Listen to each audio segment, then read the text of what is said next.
fellow Toastmasters and distinguished guests. Who here remembers their first camp experience when they were a child? So a good show of hands saying that a lot of people do remember camp and how it was such a fun and amazing time. It's just one of those experiences that every kid should have. So this is a time of year where summer camps are ramping up, and so everybody's going to different areas for different type of summer camps. It may be a day camp, maybe a summer camp, or excuse me, an overnight camp. So I wanted to tell you my first experience of being at camp when I was a kid. So I was a young child, I was about 11 years old. Being 11 years old, I was very rambunctious and wanted to get out of the house. So my parents said, "You're going to camp. You're getting out of here. We need a break. We need a vacation." So I was so excited because this camp that I went to was at Lake Lure Crest at Lake Lure, North Carolina. So this is about an hour and a half from Charlotte. It is between here, Charlotte, and Asheville on a nice, gorgeous, beautiful Lake Lure. So I was so excited to go to this camp, and I got to go with my best friend, so it was even better. And we heard about all the fun activities that we could have and all the great adventures that go on when you're at camp. So we were just ready to go. So I was able to go to camp with my best friend, and so we're packing up. They give you a checklist.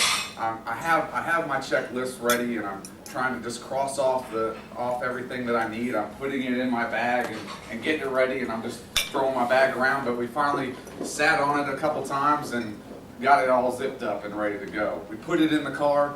We got in the car. My dad, my mom, me, and my best friend were ready to go in the car. We're going down the highway. Sure enough, my father gets a flat tire. So he has to get out and wrench the tire down and put the tire back on. And so it was just one of those pauses. You're just ready to go and so excited. But then you have to stop and then sit on the side of the road. But in any case, so we were driving up those curvy, windy roads. And then we get to camp, and so we can see out the window. We're looking, and all the cabins everywhere, and the nice setting, and the nice chimney rock you can see in the distance. I mean, it was gorgeous, gorgeous. So we get there, and we have all the kids around, and you say goodbye to your parents. You give them a nice big hug, and the parents leave, and then you're on your own. So me and my best friend are on our own with a cabin. So they take us to our cabin, where we get to pick our bunks. We put our sleeping bag in our bunks. All the kids wanted the top bunk. That was the big thing. You always want the top bunk in the cabin. So that was the cool spot to be. So you get to meet all your cabin mates and everybody that's going to be with you. So there was probably about 15 of us all together. So it's a full week-long camp. So the days are pretty much set up that in the morning they feed you. You have a mess hall kind of situation. Everybody grubs down their food real quick because of all the fun activities throughout the day. We had some activity period from the beginning of the day, and then you have lunchtime, and then you sit down and grub and eat, and then you have the next activity, which was the next, that afternoon you would have all the different lineup of activities. Some you did on your own, some you did as a group, so there was a mess of activities to be able to do. But some of the fun things that we got to do throughout the week was the big activity was the lakefront. Every kid wanted to go down to the lakefront. This is where you could go fishing, throw your fishing line out, you hopefully catch that nice bass that everybody's coveting, but pretty much sometimes you didn't catch it. Then you have this big iceberg, so it's this big inflatable climbing wall, I would say, in the middle of the lake, and you climb up it and try your hardest, and sometimes you get up, sometimes you don't, but when you get up, so you're very stoic. You're on top of a mountain, literally on top of an iceberg, and then you got to slide down. So it's a very awesome experience. And then the next activity that you did at the waterfront was the water slide. So this is where you get to go. You hike up with your little water slide pad that you get to sit on, and you go all the way up to the top of the 170-foot water slide, and you get to go straight down into the lake. And then when you're in the lake, you just get to swim around. You get to play around with friends, have water fights, and just play around in that lake. And this is such a great time. Then after you're done playing around with your friends in the water, you swim over to the rope swing. And so this rope swing is a huge obstacle for most kids. The younger kids probably didn't do it all the time. the older kids, or the younger kids didn't want to do it so much. The older kids, that's what they were wanting to do, is that rope swing. They wanted to get off and swing into the lake. So me and my friend were about the same age, or the time where the rope swing was what we wanted to do. So we definitely got to go on, and we swung out, let go, you're free in the air, splash, belly flop. And it hurt so bad, but everybody around was clapping because you did it, and so it was so exciting. So there were so many different activities. So that waterfront was the big one. That was the one where everybody wanted to go, and that's where you spent the most time. But there were other activities. We had craft cabin, where you got to have woodworking. You got to use a hammer and a nail. Sometimes you hit your hammer or hit your thumb with that hammer. It hurt a little bit, but you got through it because you knew the next activity was going to be so much fun. Then you got to go zip lining. I mean, you get to go down through the valley and go zip lining through the mountains. I mean, gorgeous terrain. I mean, I look back at it now and I'm just thinking I was so lucky to be able to go to this camp because there was so much activity, so much fun being had. So after the week is done, the parents come and you get to have your parents there and they pick you up. You have all your stuff all packed up and the parents take you away from camp. And you get to experience those stories because life is all about stories and experiences. So us as kids, we're just telling our parents all these wonderful experiences and stories that we had at camp.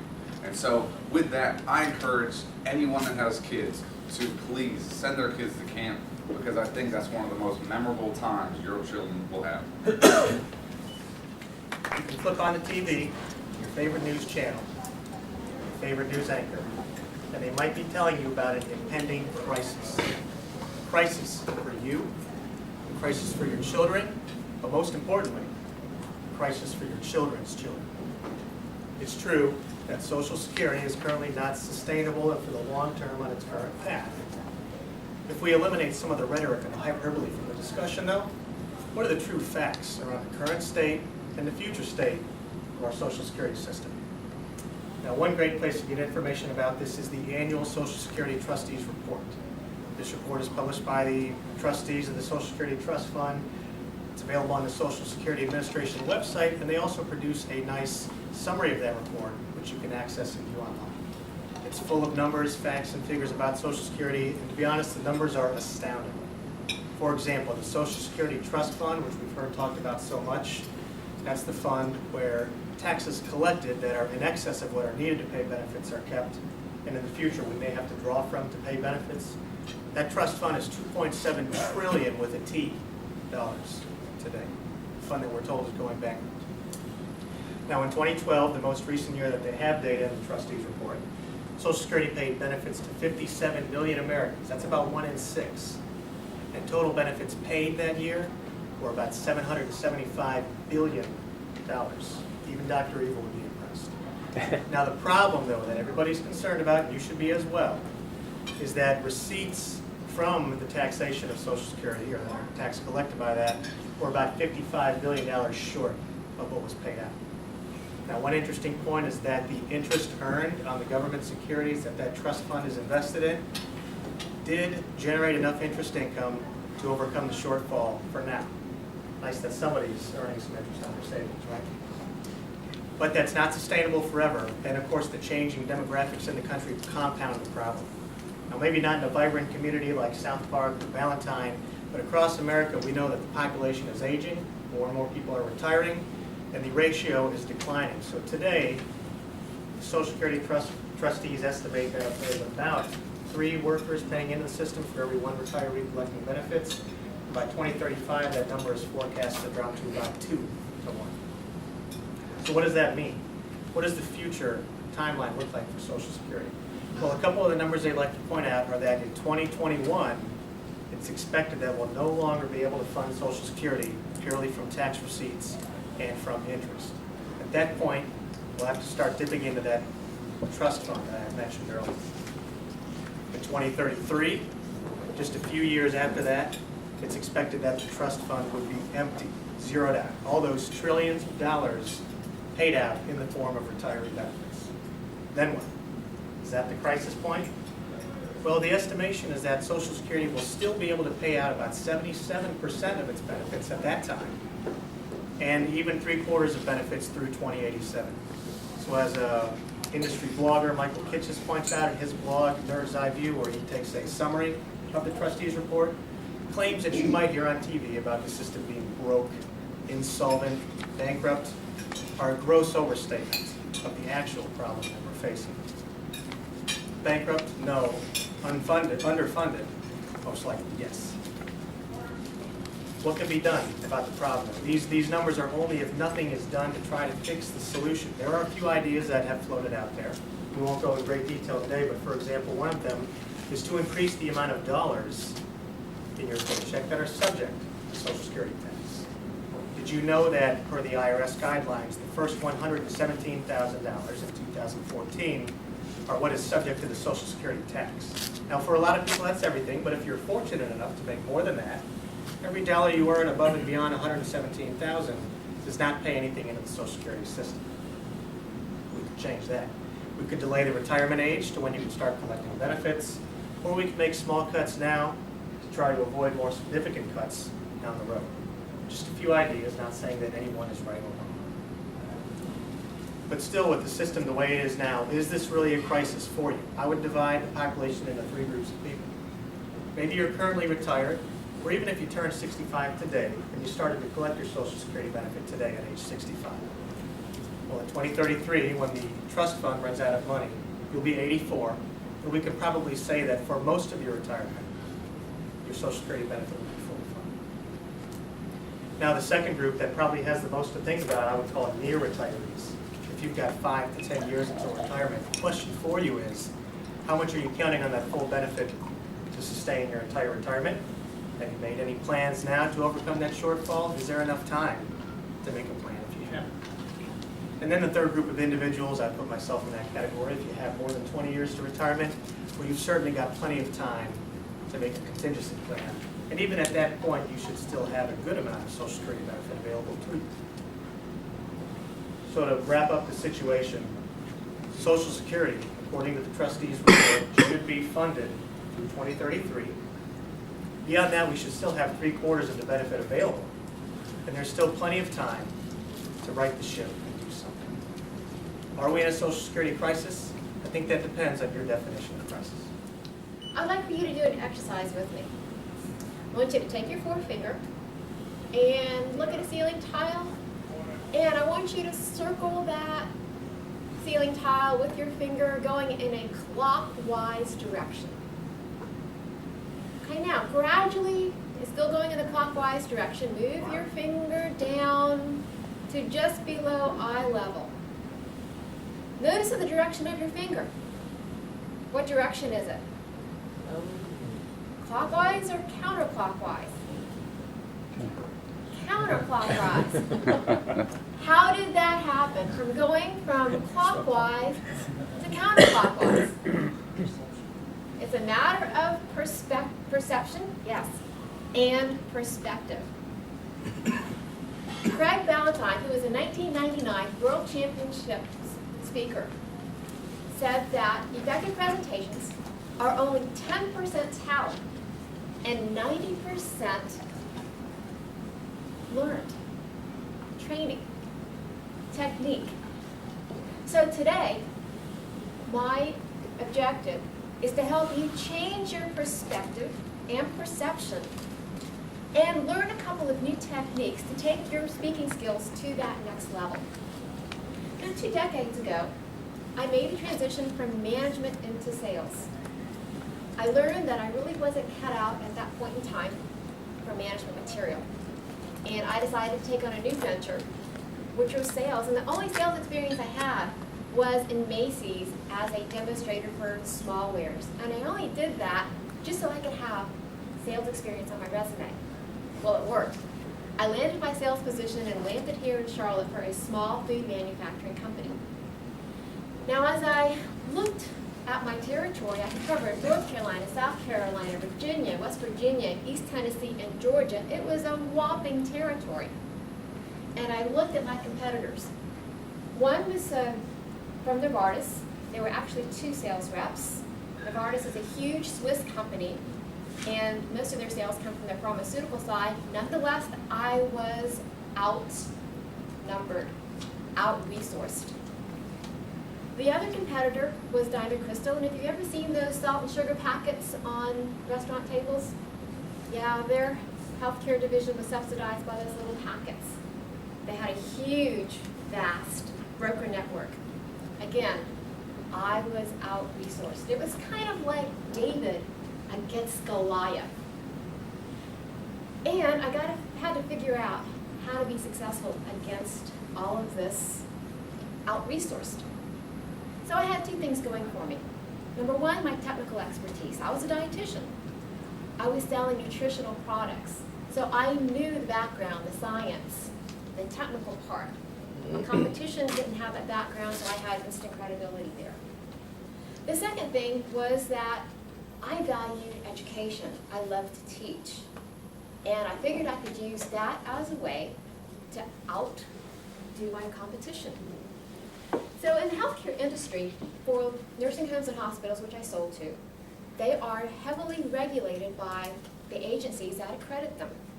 And they are required to have in-services known as trainings monthly on specific topics to keep the staff updated and to help everybody stay on the same page. So what I did was I offered in-service trainings to the managers that purchased from me. Yes, I would offer to do a month of training for them, or a monthly training for them, and in turn, use my products as a way to do the trainings. Solve their problem, and actually it was a win-win for me as well, because reciprocation is a big theory in persuasion. You do something for someone, and they feel obligated to do something for you. As a result, going into a territory that large with sales of only $100,000 when I started, over the course of 10 years grew to $2.2 million. Then the company was sold. Moral of the story is teaching sells, and that's how I grew my territory. It shrunk by 50%, yet I was still able to grow it 20% year after year on average for those results. Now, what does this mean for you? Well, a couple of things.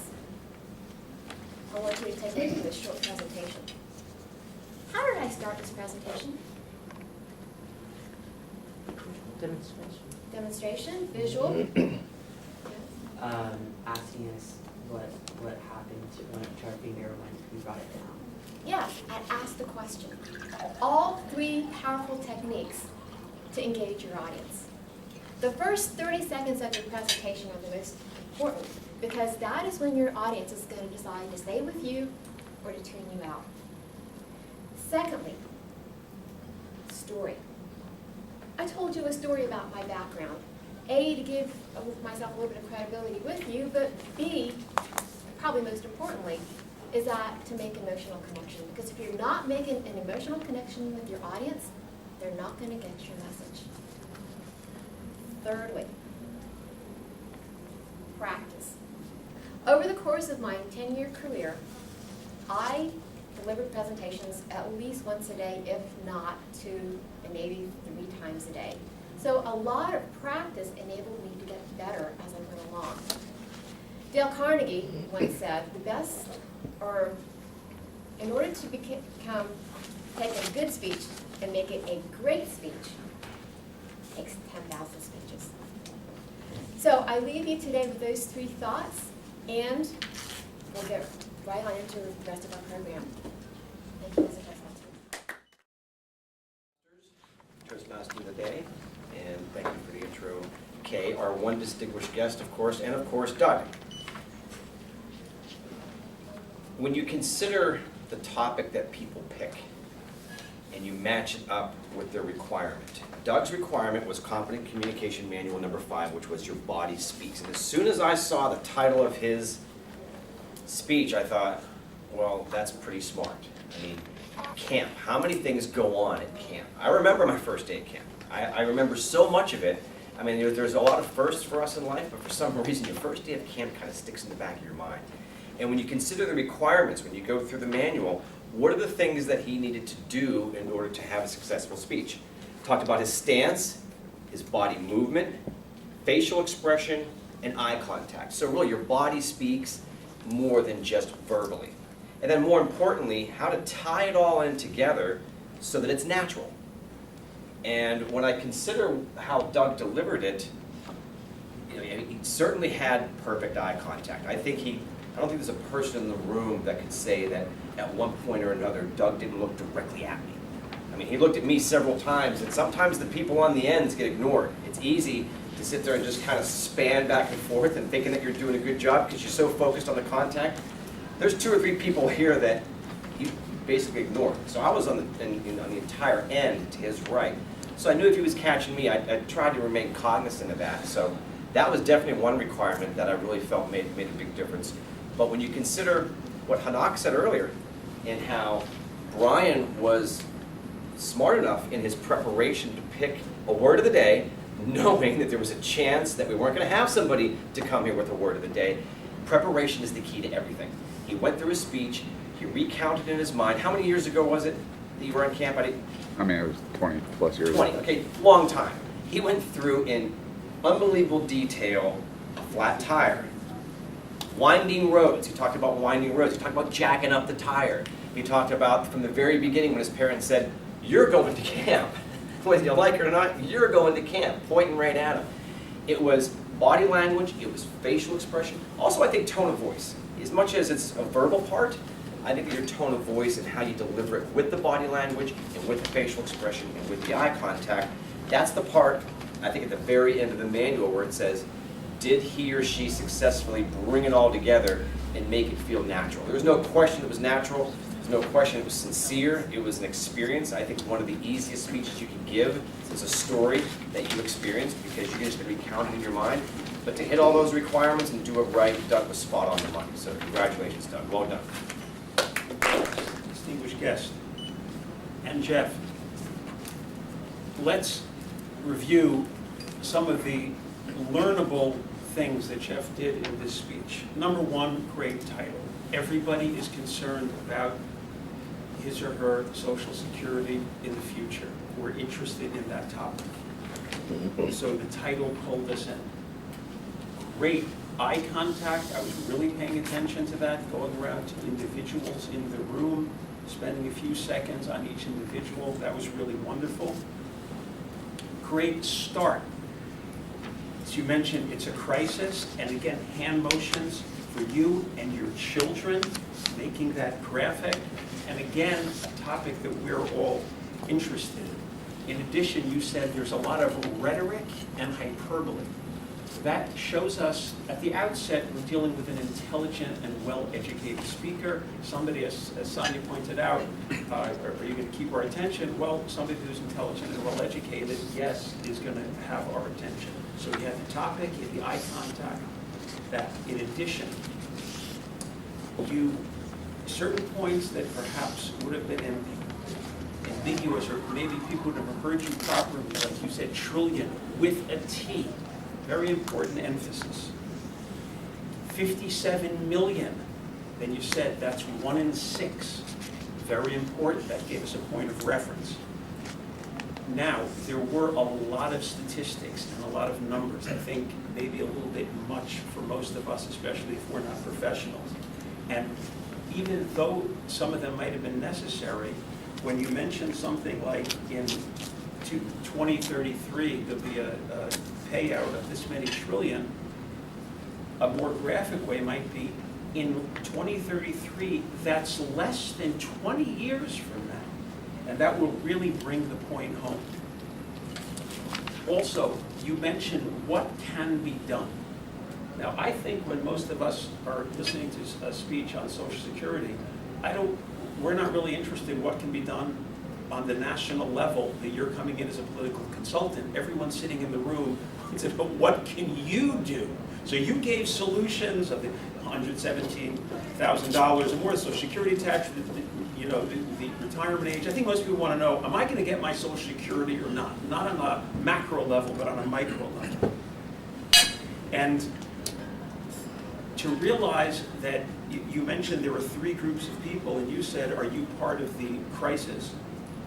And you ended, are we in a Social Security crisis?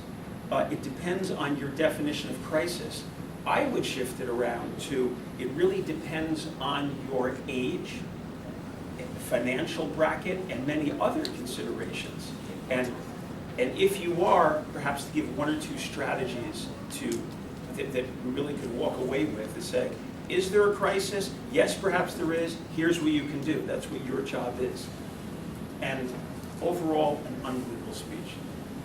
In the evaluation, I spoke to Sonja to find out what her speech was going to be about. And she told me it was a presentation for electrical engineers, how to make them better at making presentations. I said, oh my God. So of course, I was really encouraged because she points to the ceiling tiles. That's something engineers are interested in. Ceiling tiles, yes.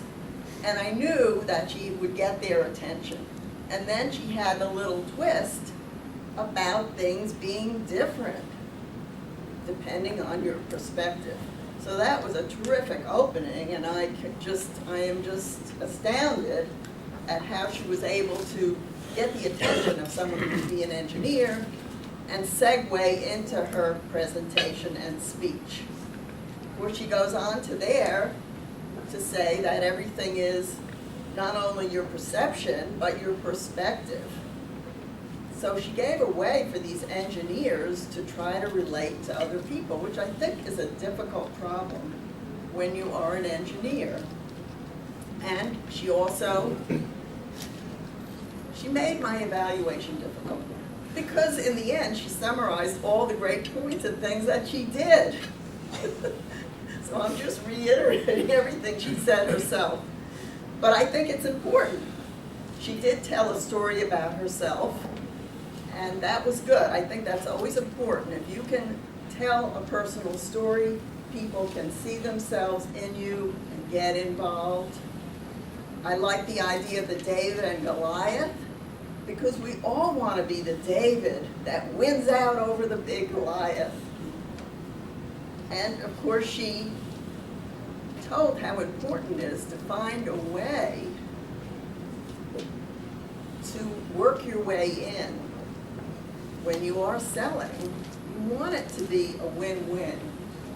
And I think engineers maybe don't think that way of what they can do for somebody else, because they're very intelligent and they have all the numbers. So Sonja gave us a way where she used her teaching background to educate, and also her knowledge, knowing that these hospitals and nursing homes needed to provide these training programs. So what it showed was, how can we do something for the people we are trying to help? So it's not just, I want to present this, I want to sell this, but how can we help our customers? I thought she did a great job. Of course, she gave a little credibility when she told that her earnings increased 20% year over year from 100,000 to 2.2 million. So a credible person, a person who knows how to succeed in sales. So overall, I thought it was a great presentation.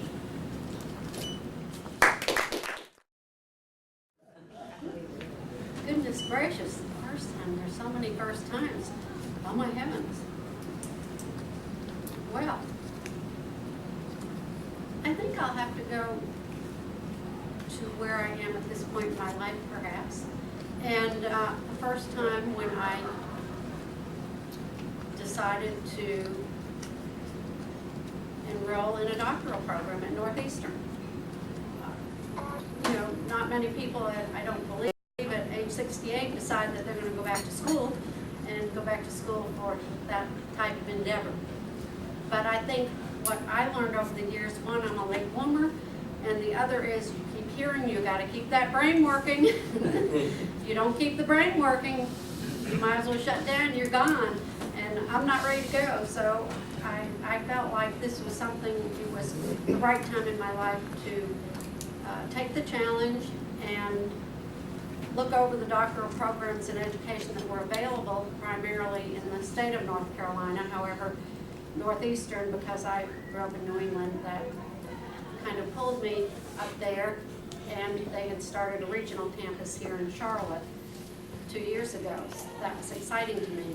And I loved their curriculum, and I love the fact that they don't want your book sitting on a shelf. They expect you to be a change agent, and that was exciting to me.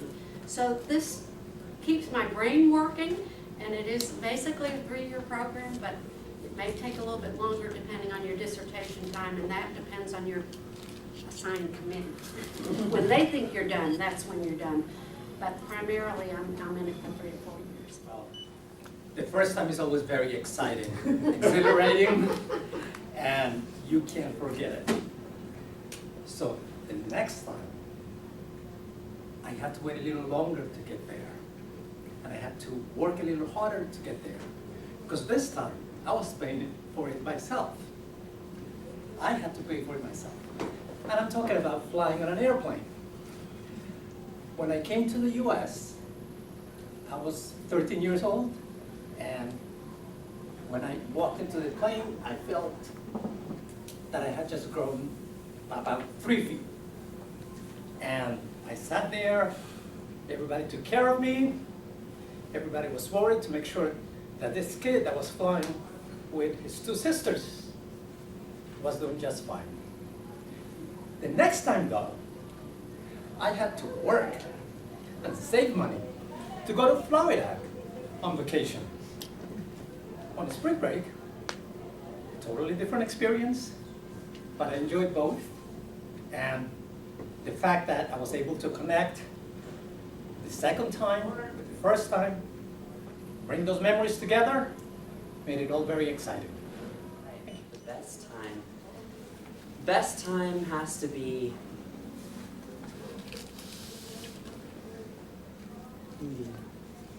there also is a lot of best times that I'm thinking of.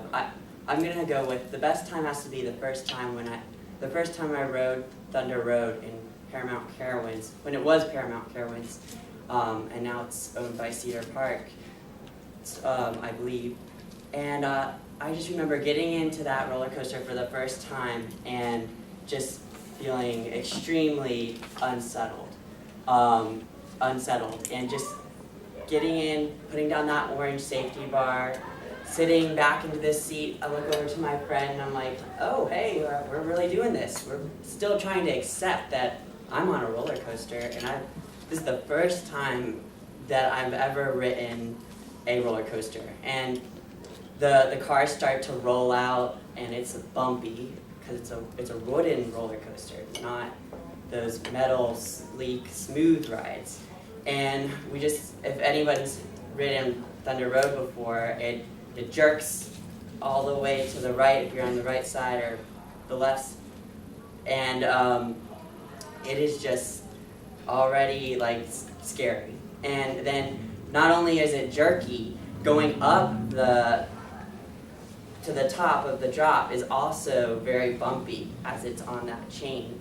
And then right as it drops, there's that gut feeling where it's like, oh my gosh, there's no turning back at this point, and that's the best time. That feeling going down the coaster and just having that gut-wrenching feeling that I did it. Thank you.